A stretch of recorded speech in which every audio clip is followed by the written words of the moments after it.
Hello everyone, আজকে একটা নতুন ভিডিও নিয়ে হাজির এবং আজকের ভিডিওর বিষয় হচ্ছে OIETC স্পিকিং পার্ট 4। আমি গত ভিডিওতে বলেছিলাম যে পার্ট 4 রিলেটেড কয়েকটা ফটো, যে ফটোগুলো আসলে রিসেন্টলি এক্সামে আসছে এবং আসতে পারে আগামী আগস্ট মাসে, সেই ফটোগুলো নিয়ে আলোচনা করব। দুঃখিত আসলে লেট হওয়ার কারণে, বাট আজকে আমি চেষ্টা করব সবগুলো ভিডিও তৈরি করে একসাথে আপলোড দেওয়ার এবং সবাই আসলে সেই ভিডিও থেকে ইনশাল্লাহ উপকৃত হবেন।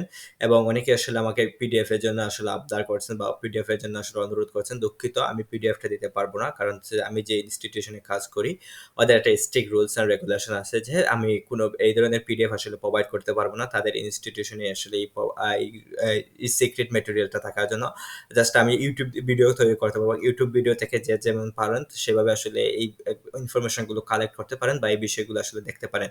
এবং আমার ভিডিও শুরু করার আগে একটা রিকোয়েস্ট থাকবে যে যারা আসলে ভিডিও দেখতেছেন জাস্ট দেখার জন্য না দেখে আসলে ভিডিওগুলো বোঝার চেষ্টা করুন। কারণ হচ্ছে এই ফটোগুলো আসলে যে সেম কোয়েশ্চেন করবে এমন কিছু না, বাট এর সামহাউ রিলেটেড থাকবে। বাট বিষয়গুলো আপনার যদি কনসেপ্টটা ক্লিয়ার থাকে, অর্থাৎ আপনার যদি একটা ছবি দেখাইছে, এই ছবিটার সম্পর্কে যদি আপনার ধারণা ক্লিয়ার থাকে বা ধারণা আপনার যদি যথেষ্ট ইনফরমেশন মাথায় থাকে, তাহলে দেখা যাবে যে কোনো ধরনের কোয়েশ্চেন করলে আপনি উত্তর দিতে পারবেন। বাট আপনি যদি এই কয়েকটা প্রশ্ন দেখে তারপরে এই প্রশ্নগুলো আসলে মুখস্থ করার চেষ্টা করেন বা শর্টকাট পদ্ধতি অবলম্বন করেন, তখন দেখা যাবে যে আপনার পরীক্ষায় হলে গিয়ে ধরা খাওয়ার সম্ভাবনা বেশিই থাকে।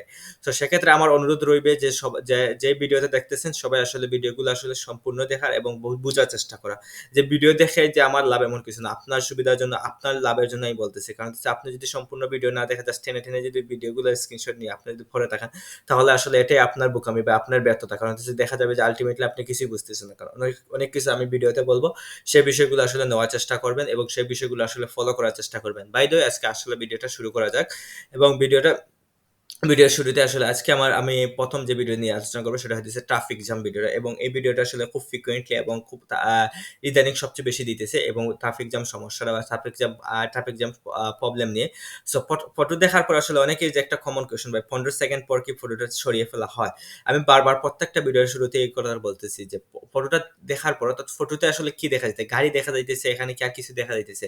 তখন ফটোতে আসলে তুমি ডিসক্রাইব করবে এবং ফটোটা নিয়ে আসলে তুমি ফটোটা আসলে এক্সপ্লেইন করতেছো। আসলে ফটোর কোন জায়গায় কি আছে, রাইটে কি আছে, রাইট সাইডে কি আছে, ডাইন সাইডে কি আছে এবং এর ডান বামে কি আছে, সেই জিনিসগুলো নিয়ে তুমি যখন আলোচনা করবে সেই সময় আসলে, বা উপরে কি আছে, নিচে কি আছে, মাঝখানে কি আছে, তখন আসলে তোমার ফটোটা দেখার দরকার। বাট ফটোটা যখন দেখার দরকার নেই, আসলে কিভাবে আসলে ট্রাফিক জ্যাম সমস্যার সমাধান করা যাবে? How can actually control the traffic problem?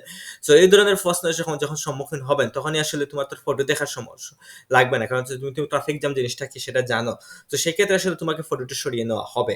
But আপনি যখন আসলে এই ফটোটা রিলেটেড কথা বলবেন, তখনই আসলে ফটোটা থাকবে এবং ফটোটা আপনি তখন দেখতে পারবেন। বাই দ্য ওয়ে, ১ম যে কোয়েশনটা আসলে আমরা ফেস করব যে what can you see in the picture? তুমি কি ফটোতে কি দেখতে পাচ্ছ? বা can you explain the picture? Can you can you describe the picture? তুমি কি ডিসক্রাইব করতে পারবো? বা what can you see in the picture? তুমি ফটোতে কি দেখতে পাইতেছো? সো এই ফটোটা আসলে দেখে তেমন কিছু বলার নাই। কারণ অনেকগুলো গাড়ি দেখা যাইতেছে, বাস দেখা যাইতেছে, ট্রাক দেখা যাইতেছে। সো এই ফটোগুলো দেখা যাইতেছে, প্লাস হইতেছে যে এখানে বোঝা যাইতেছে একটা ট্রাফিক জ্যাম সমস্যা কথা বলা হইতেছে। সো আমি আমি নিজেই আর কোনো ইনফরমেশন আসলে গ্যাদার করতে পারি নাই। আমি ডিসক্রাইব যদি আমাকে করা হয়, তাহলে আমি এই ডিসক্রাইবটা বলতে পারবো। কারণ হচ্ছে আমি যে এইটুকুই দেখতে পারছি এই ফটোতে, যে in this picture I can see a number of things, অনেকগুলো দেখতে পারি। One of the most pressing aspect is that there are many vehicles like car, trucks and buses. In fact, this picture is mainly about the issue of traffic jam. এই পিকচারটা আসলে mainly traffic jam সম্পর্কে এবং traffic jam related আসলে কথা বলা হয়েছে।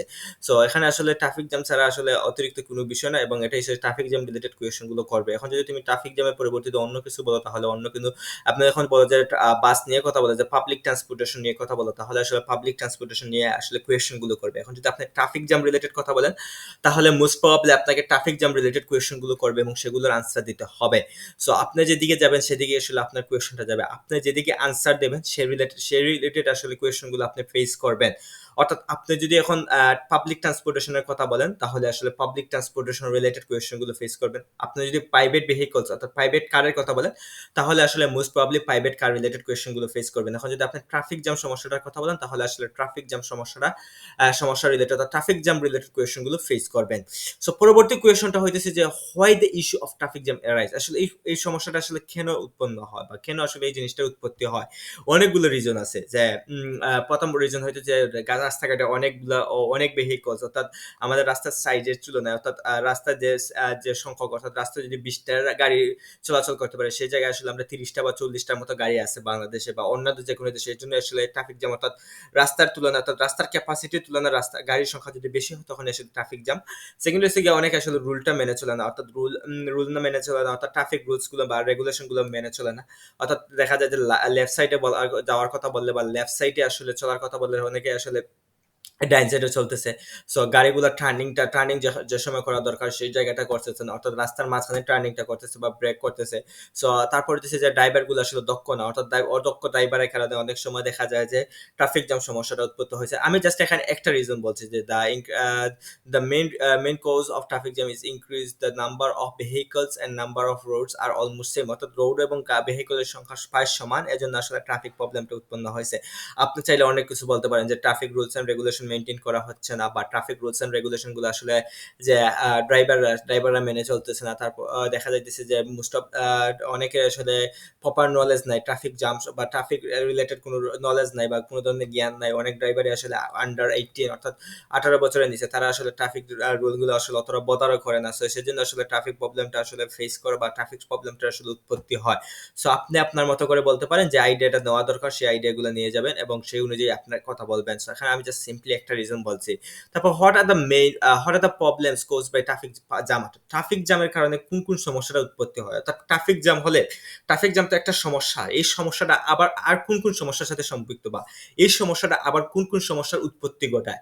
তো ট্রাফিক জ্যাম তো সমস্যা, ট্রাফিক জ্যামের সমস্যার পাশাপাশি হইতেছে ট্রাভেল কস্ট। অনেকে আসলে উবার ইউজ করে, সো উবার বা অনেকে আসলে বিভিন্ন ধরনের দেখা যায় যে রিক্সায় উঠলে অনেক সময় দেখা যায় ট্রাফিকের থাকার কারণে আসলে তোমার দেখা যায় তারপর আসলে চার্জটা বেড়ে যাইতেছে। ভাই আমি আধা ঘন্টার মতো গ্রামে ছিলাম, সেক্ষেত্রে দেখা যায় রিক্সাওয়ালা আসলে বেশি টাকা চার্জ করতেছে।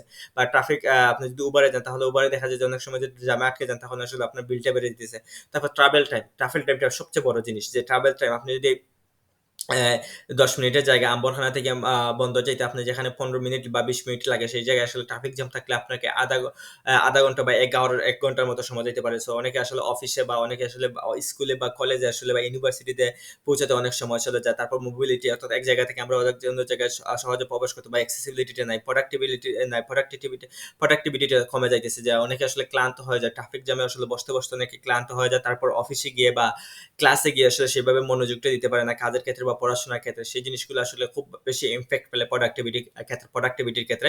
তারপর হচ্ছে infects on the environment such as air pollution and global warming, অর্থাৎ এনভায়রনমেন্টের ক্ষেত্রে ইমপ্যাক্ট ফেলা। তারপর হচ্ছে এয়ার পলিউশনে করে, তারপর গ্লোবাল ওয়ার্মিং, এই যে কারণে হচ্ছে অনেকগুলা কালো ধোঁয়া, ব্ল্যাক ফ্লেমস গুলো আসলে বের হয়।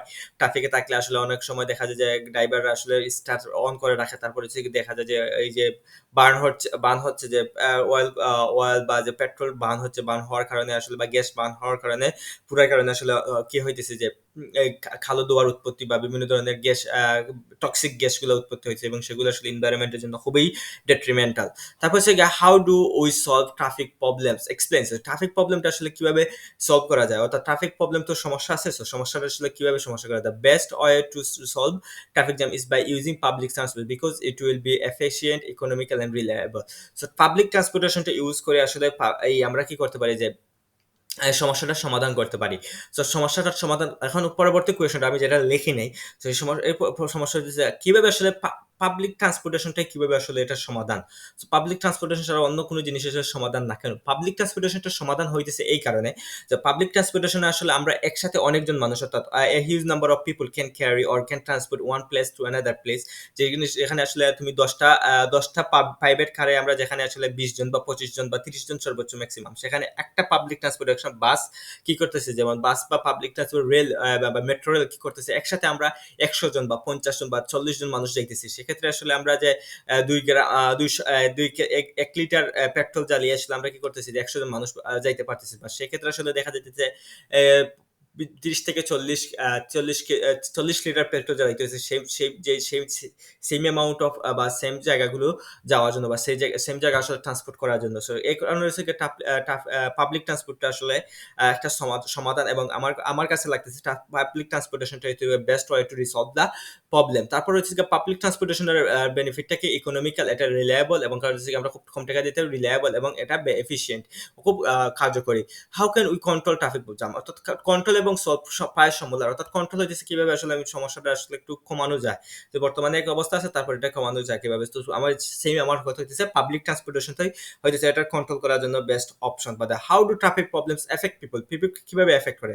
সো পিপলকে আসলে ট্রাফিক প্রবলেম বিভিন্নভাবে, আমি যেটা আগে বললাম, এফেক্ট প্রোডাক্টিভিটি তাদের রিস্ক করে। তারপর হচ্ছে বিভিন্ন ধরনের রোগ বেলায় তৈরি হয়, যেমন অনেক সাউন্ড পলিউশনের কারণে মানুষের হাই ব্লাড প্রেশার, তারপর হচ্ছে অনেকে হার্ট অ্যাটাক করে। সো এই জিনিসগুলো সাউন্ড পলিউশন, যে অনেক সময় দেখা যায় যে মানুষ ট্রাফিকে বসে থাকলে ড্রাইভাররা আসলে অযথা কি করে হর্ন বাজায়, বা তারা আসলে হর্নটা উচ্চ সাউন্ড ক্রিয়েট করে, যে জিনিসগুলো আসলে মানুষের কি করে যে হেলথের জন্য খুবই ক্ষতিকারক। তারপর হচ্ছে তারা বিভিন্ন ধরনের টক্সিক গ্যাসগুলো আসলে বের হয়, যে অতিরিক্ত টক্সিক গ্যাসের কারণে মানুষের গ্রহণ করার কারণে দেখা যায় যে মানুষের আসলে কি হইতেছে, যে হেলথে বিভিন্ন ধরনের হেলথ বা লাংস প্রবলেম শুরু হইতেছে। But why using public transportation is good for the environment? এই কোয়েশ্চনটা আসলে এই ক্ষেত্রে দেখছি করে থাকে ম্যাক্সিমাম ক্ষেত্রে, অর্থাৎ 5 থেকে 6টা কোয়েশ্চনে এই কোয়েশ্চনটা করে থাকে করছে। এবং আমার রিকোয়েস্ট থাকবে এই কোয়েশ্চনটা আসলে সবাই মুখস্থ করে এবং এই কোয়েশ্চনটা আসলে বারবার ফোকাস করা, পাবলিক ট্রান্সপোর্টেশন রিলেটেড আসলে আইডিয়াগুলো ডেভেলপ করা। আমি যা বললাম তার পাশাপাশি তোমরা আরো একটু আইডিয়া ডেভেলপ করা, যাতে আসলে যে কোনো ধরনের কোয়েশ্চন করে পাবলিক ট্রান্সপোর্টেশন রিলেটেড বা এই ট্রাফিক জ্যাম রিলেটেড, তাহলে তোমরা ইজিলি অ্যান্সার করতে পারবে। অর্থাৎ ট্রাফিক জ্যাম কোনো প্রশ্ন থাকলে আসলে পাবলিক ট্রান্সপোর্টেশন রিলেটেড কোয়েশ্চন গুলো করবে, এগুলো ম্যান্ডেটরি কোয়েশ্চন করবে। সেজন্য আসলে তোমরা মেন্টালি প্রিপেয়ার থাকবে, যে তোমরা যখন আসলে ট্রাফিক জ্যাম পিকচারটা প্র্যাকটিস করবে তখন আসলে তোমরা চেষ্টা করবে যে পাবলিক ট্রান্সপোর্টেশন রিলেটেড কোনো কিছু, public transportation related idea develop করা। That's for today. ইনশাল্লাহ I will make another video very soon. ইনশাল্লাহ। আল্লাহ হাফেজ।